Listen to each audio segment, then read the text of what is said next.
Mort de Ben, pas vivre sans elle, l'artiste s'est suicidé quelques heures après la mort de sa femme. Mercredi 5 juin, sur X, la famille de Ben a partagé un communiqué où elle confirme les causes de la mort de Ben.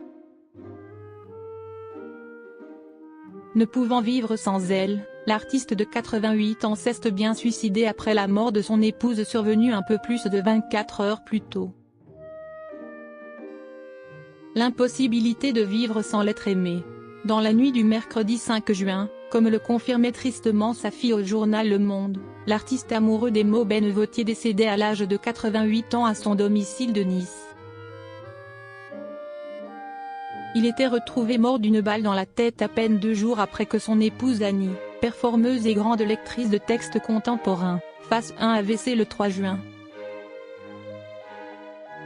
De nombreuses personnalités, notamment issues du monde politique, partageaient leur peine dans la foulée.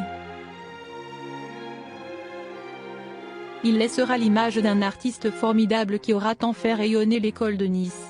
Ils sont réunis avec son épouse dont il était inséparable, disait notamment Christian Estrosi, maire de Nice.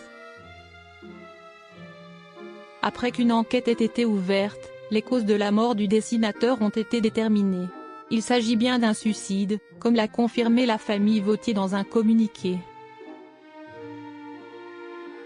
Ne pouvant et ne voulant pas vivre sans elle. Deux âmes qui s'aiment ne doivent pas être séparées. C'est ce qu'a décidé Ben. Il était marié à sa femme, son amour et soutien inébranlable dans son œuvre artistique tout au long de leur vie commune, depuis 60 ans. Cette relation était inaltérable, sincère, et vouée à ne pas être brisée. Ben et Annie, c'était fusionnel. L'un sans l'autre n'existait pas. Et si c'était Ben qui était parti avant, je pense qu'Annie n'aurait pas survécu, avait réagi une source auprès de l'AFP après l'annonce de la terrible nouvelle.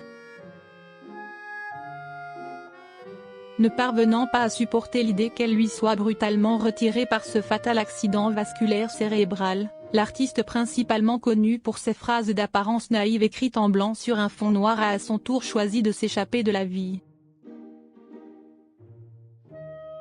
Ne voulant et ne pouvant pas vivre sans elle, Ben s'est donné la mort, chez eux, à Saint-Pancrace dans les hauteurs de Nice, rapporte la famille dans le communiqué. Les génies ne restent jamais seuls. Dans le même communiqué signé par Eva, François Vautier et leurs enfants, la famille adresse ses remerciements à tous ceux qui les ont soutenus et continuent à les porter dans leurs pensées. Les génies ne restent jamais seuls. Nous nous souviendrons de Annie et Ben Vautier comme d'un couple emblématique de l'art du XXe siècle, écrivent-ils malgré la profonde tristesse. Madame Annie Vautier est un peu à Ben ce que Madame Colombo est à son inspecteur de Marie, disait quant à lui Paul Targuest, un proche.